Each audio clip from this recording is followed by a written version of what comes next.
Assalamualaikum warahmatullahi wabarakatuh. Selamat pagi, salam sejahtera bagi kita semua.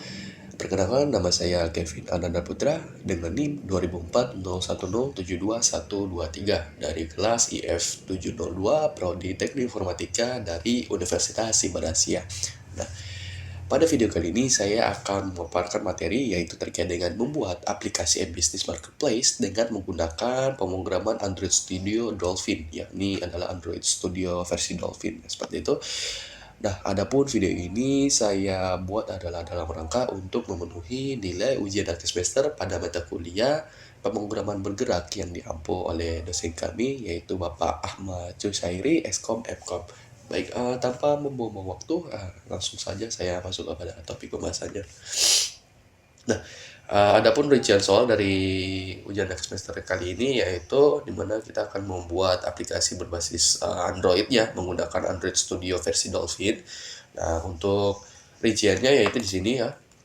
Saya coba kasih bentar. Nah, ini membuat background text, async text, dan async text loader ya, background text interconnection, broadcast dan service, kemudian implementasi alarm and scheduler, kemudian efisiensi data transfer and job scheduler, kemudian masuk konsep shared preference and settings, kemudian input data ya, storing data with room SQLite primer, kemudian room implementasi ya, ini maksudnya implementasi konsep shared preference setting, kemudian storing data with room SQLite primer, kemudian room live data and movie model. Nah, untuk studi kasusnya kali ini saya mengangkat studi kasus e-business ya, membuat marketplace. Nah, untuk videonya durasinya maksimal 20 menit ya. Mohon maaf, ini saya belum rubah untuk ininya, harusnya 20 menit. Oke, tanpa membuang waktu langsung saja kita bahas ya untuk aplikasinya. Nah, tentang aplikasi Seram Shop-nya. Jadi untuk aplikasi Seram Shop sendiri yang merupakan aplikasi e-business atau aplikasi marketplace yang saya buat ini sederhana saja, dimana berisikan tentang produk-produk yang dijual, mulai dari pakaian, perabot rumah tangga, alat tulis, dan masih banyak lagi produk-produk yang ditawarkan pada aplikasi ini. Nah, selain itu, Seram Shop juga menawarkan akses jual beli di dalamnya, sama seperti marketplace lainnya ya, dimana menyediakan fitur jual beli ya antar penjual dan pembeli seperti itu. Nah, untuk aplikasi yang saya bangun di sini menggunakan Android Studio Dolphin, untuk versinya adalah 3.1 ya pada tahun 2021 seperti itu. Nah, adapun versi yang saya ambil kali ini adalah versi Dolphin karena untuk versi yang terbaru di laptop saya tidak kuat, maka saya menggunakan versi Dolphin seperti itu. Nah, untuk yang step pertama untuk implementasi aplikasinya, yang pertama kita akan membuat dulu layout ya, untuk layout aplikasi yaitu sebagai berikut. Ini adalah layout dari si aplikasinya, mana layout ini dibuat adalah untuk menavigasi pengembangan aplikasi, untuk membuat tampilan aplikasi yang menarik dan relevan. Nah, di sini kita bisa lihat ya untuk tampilannya sebagai berikut. Nah, ini ada button, kemudian ada picture, ada image ya. Ini juga di sebelahnya ini adalah tab desain, di mana kita bisa lihat bahwa di bagian kategori ini dia mempunyai istilahnya dia punya segmentasi tersendiri gitu. Jadi kategorinya ini sendiri, kemudian produk terlaris ini sendiri ya. Ya, kemudian produk terbaru ini segmentasinya sendiri, dan yang bawah ini juga sendiri ya. Kita bisa bilang ini sebagai navigation bar seperti itu. Kemudian ini tahap kedua, kita membuat beberapa segmentasi layout yang sudah saya jelaskan sebelumnya. Mana kita akan membuat 3 buah segmentasi layout saja untuk sebagai contoh di sini. Mana untuk segmentasi pertama yaitu layout kategori produk, kemudian yang kedua layout untuk kategori produk terlaris, dan yang ketiga layout untuk kategori produk terbaru. Nah, sini segmentasi ya. Segmentasi dibuat adalah supaya modifikasi tampilan di dalam aplikasi dapat dilakukan dengan mudah dan di-manage dengan baik. Nah, sehingga tidak memperbanyak kode yang digunakan dalam satu layout seperti itu. Nah, mungkin nanti akan saya jelaskan lebih rinci ya ke ininya di implementasi Android Studio-nya. Oke, kita skip saja. Kemudian di sini untuk tahap kedua kita akan membuat button ya. Kita akan membuat button untuk berpindah activity ya dari intent satu ke intent lainnya seperti itu. Nah, ini untuk buttonnya kita taruh di sini saja. Ya, kita sesuaikan saja dengan aplikasi marketplace pada umumnya ya. Tapi di sini untuk user interface-nya minimalis saja karena Untuk pengembangan lebih lanjut saya belum mampu karena kemampuan saya sendiri juga tidak terlalu memumpuni ya. Jadi saya membuat seperti ini, tapi setidaknya ini sudah bisa digunakan ya seperti itu. Nah, di sini kita bisa lihat pada kasus ini button akan disematkan pada produk terlaris dan produk terbaru. Nah, oke. Jadi ketika kita akan pencet ini, maka otomatis si button ini akan mengarahkan kita ke layout ini ya. Kemudian ini juga sama, nanti ketika kita pencet yang ini maka dia akan menampilkan produk ini yang ini. Oke, baik. Kemudian pilihan yang keempat, kita membuat database ya untuk menyimpan apa ya, akun milik pengguna ya. Di sini kita menggunakan database dengan data yang diinputkan yaitu ada username dan password. Dan nanti untuk penjelasan implementasi database-nya akan saya jelaskan lebih lanjut ya di aplikasi Android Studio-nya. Di sini saya menggunakan SQLite ya sebagai database-nya. Oke, selanjutnya di sini maaf saya juga lupa bilang, di sini saya akan mengusung konsep share preference, di mana data yang disimpan akan disimpan di dalam lokal aplikasi ya seperti itu, tidak menggunakan cloud seperti itu. Oke, selanjutnya tampilan yang kita akan membuat ini apa ya, cek lokasi menggunakan Google Maps, di mana untuk UI-nya sebagai berikut. Jadi di sini untuk menu mencari lokasi ini ditujukan adalah untuk melihat jarak antara toko dengan lokasi pengguna saat ini, yaitu dengan maksud pengguna dapat menerka estimasi pengiriman barang yang dibuat dari toko ke alamat pengguna. Oke, seperti itu untuk penjelasannya. Yang keenam, kita akan membuat alarm scheduler ya di sini. Menggunakan alarm scheduler. Nah, ini saya bikinnya minimalis saja ya, karena untuk membuat UI yang lebih bagus itu membutuhkan waktu yang lama, jadi saya buat yang minimalis saja, tapi ini fungsinya masih bisa digunakan ya.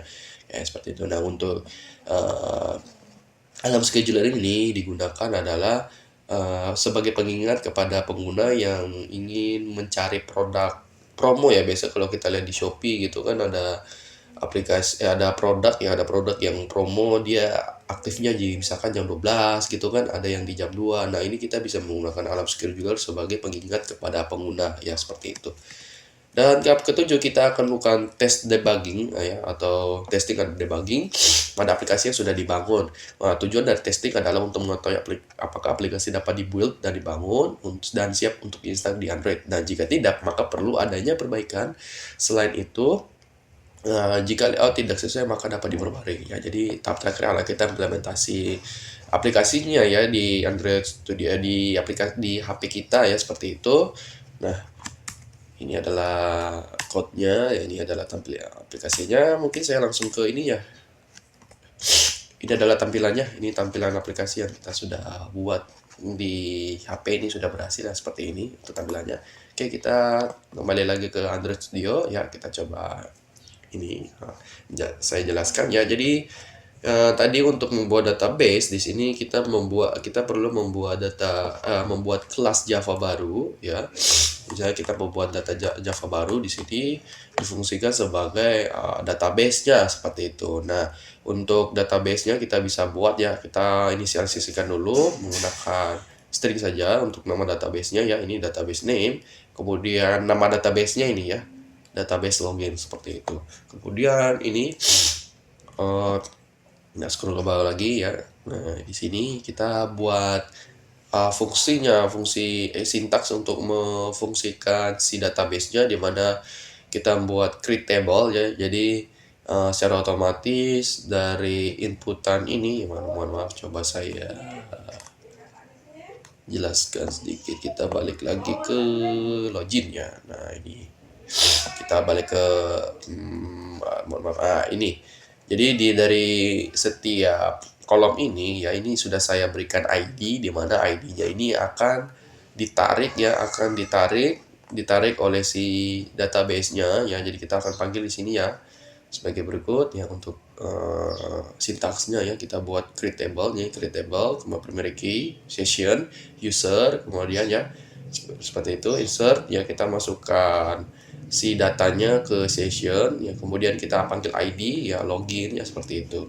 Oke, selanjutnya di sini apabila database-nya sudah ada, jadi kita drop ya, jadi dia tidak lagi menginput data secara duplikat seperti itu. Jadi misalkan akun satu dan akun lainnya itu kalau dia sama username password, maka otomatis dia akan di drop seperti itu. Kemudian selanjutnya ini cek session ya, mungkin ini tidak perlu saya jelaskan lagi ya, mungkin yang ini saja. Yang ada ini kita lihat username, ini username, ada password. Nah, ini kita ambil dari ini, sabar coba saya ID-nya dari sini ya, dari sini edit text ya, edit text yang ini, yang di kolom ini edit text ya. Jadi datanya akan dipindahkan ke database, ditarik, kemudian selanjutnya akan disimpan seperti itu ya. Baik, sekiranya seperti itu ya untuk database-nya. Kemudian apa ya, saya mau jelaskan apa lagi. Oh ya, terkait dengan ininya, dengan Google Maps-nya ya. Jadi untuk tampilannya nanti kayak gini ya. Mungkin saya coba ini ya, coba jalankan aplikasinya. Ini saya sudah running ya. Nah, ini aplikasinya. Nah, kita bisa lihat di sini di tampilan awal ini ada semacam layout baru ya. Nah, itu dinamakan dengan splash screen ya. Kalau orang ini pembuat aplikasi biasanya bilangnya itu splash screen. Nah, splash screen ini digunakan adalah untuk menampilkan intro dari aplikasi ya. Jadi kayak kita buka misalkan aplikasi-aplikasi pada umumnya itu kan biasanya ada intro terlebih dahulu kayak tadi itu ya. Kita coba keluar lagi. Mohon maaf dia agak lama soalnya PC saya juga tidak terlalu kuat ya, jadi rendernya agak lama gitu. Nah kita lihat di sini tampilan awal kayak gini. Ini adalah splash screen, dimana splash screen untuk kodenya sebagai berikut ya. Ini jadi saya buat splash screen, dan untuk mengaktifkan splash screen sendiri kita perlu kelas baru juga untuk melogikakannya bagaimana cara si splash screen itu dimulai. Dan untuk memulai splash screen itu tentu kita di Android manifest-nya ya, untuk intentnya ini si intent filternya kita arahkan ke splash screen. Jadi yang aktif duluan adalah si splash screen-nya seperti itu. Nah, oh ya saya lupa ya, terkait dengan layout-nya ya. Jadi segmentasi layout yang saya bilang adalah sebagai berikut. Nah,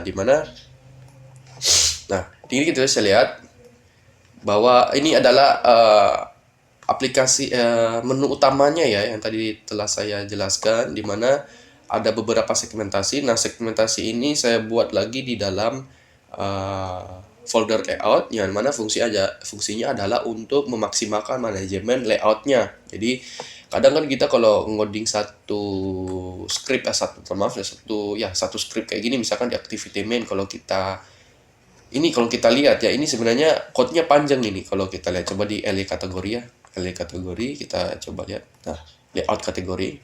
Nah, kita lihat untuk satu segmentasi saja ini banyak sekali kan ini untuk codingnya. Ada sekitar 164 ya, seperti itu.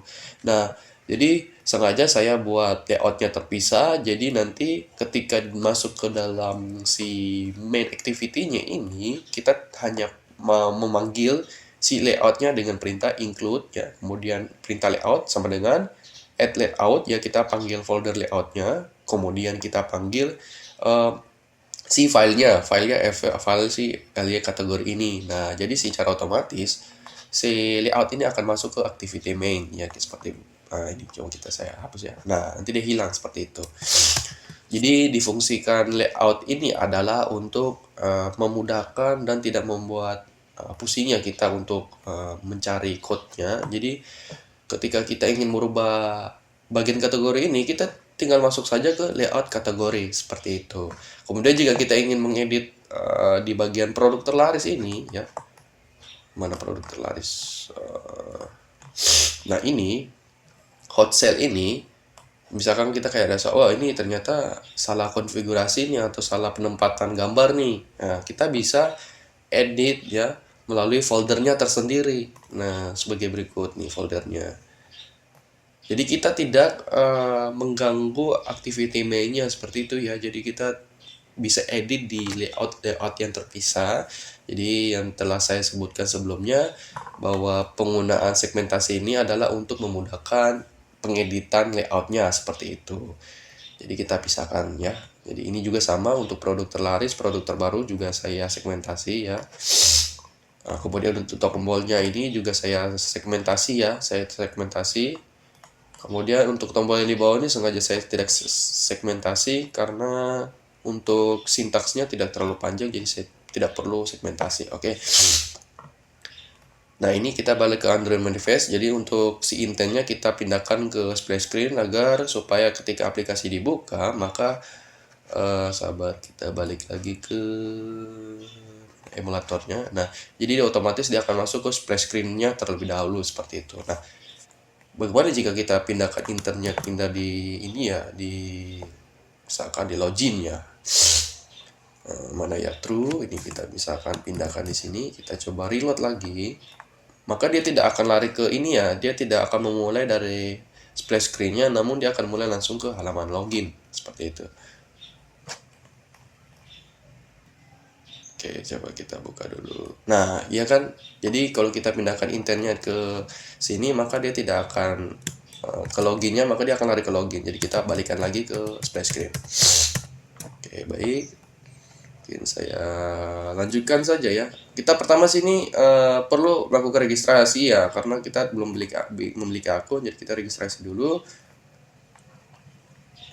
Untuk namanya saya kasih nama Kevin Unsia. Kembali, kemudian passwordnya 123, ini juga 123.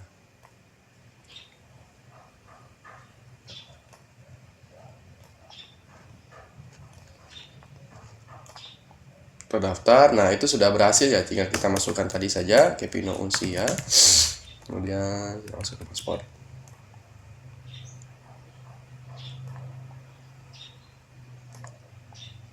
Oh, gagal masuk, kayaknya saya salah tulis ya. Oh, salah, harusnya Kevin ya. Kok Kevino ya? Kevin. Mohon maaf, Kevin Unsia. Nah, kita sudah masuk ya di aplikasinya. Jadi untuk aplikasinya sederhana saja, dan mohon maaf ini sebenarnya untuk fitur cek lokasi sama set alarm ini harusnya masuk di fitur ya, masuk di fragment fitur, tapi karena saya tidak tahu ya aplikasi si code-nya kenapa tidak bisa mengimplementasikan si kedua button ini ke sini. Jadi saya sementara pindahkan dulu di halaman utamanya. Nanti kedepannya mungkin akan saya pindahkan ke fragment atau bottom view fitur ini. Oke, kita coba cek lokasi. Jadi fitur cek lokasi yang tadi saya telah jelaskan bahwa adalah untuk melihat jarak dari toko kita ke pemilik toko dengan alamat kita seperti itu. Coba ya. Tidak bisa ya.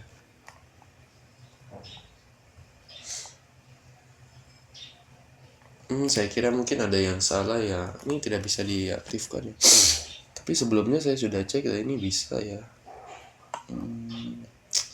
Waduh, ini mohon maaf ya, mungkin ada trouble ya. Kita kembali lagi ke halaman sebelumnya. Nah, kita coba set alarm ya. Set alarm di misalkan ini 849, kita naikkan 4550. Jadi ketika kita set alarm ke 850, maka nanti ketika 850 ini si aplikasinya akan memberikan notifikasi seperti itu.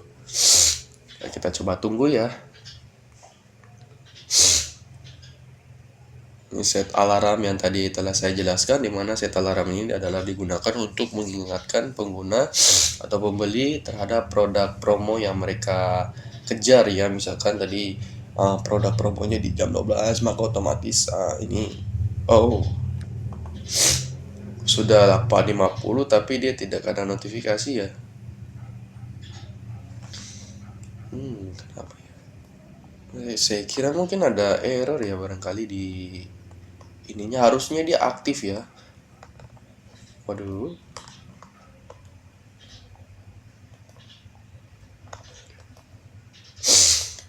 Nah, ini untuk produknya ya sama saja. Ya barangkali ini ada sedikit error ya, jadi untuk implementasi cek lokasi sama set alarmnya sebenarnya tadi sudah bisa, tapi mungkin karena ada sintaks atau code yang saya lupa simpan ya barangkali, jadi dia tidak aktif, seharusnya dia aktif ya. Ya, barangkali sekian yang presentasi yang dapat saya paparkan terkait dengan pembuatan aplikasi e-bisnis Seram Shop, dan kurang lebihnya saya mohon maaf apabila ada kekurangan ataupun kendala yang terjadi saat ini ya pada di dalam video ini. Kurang lebihnya saya mohon maaf dan terima kasih atas perhatiannya. Wassalamualaikum warahmatullahi wabarakatuh.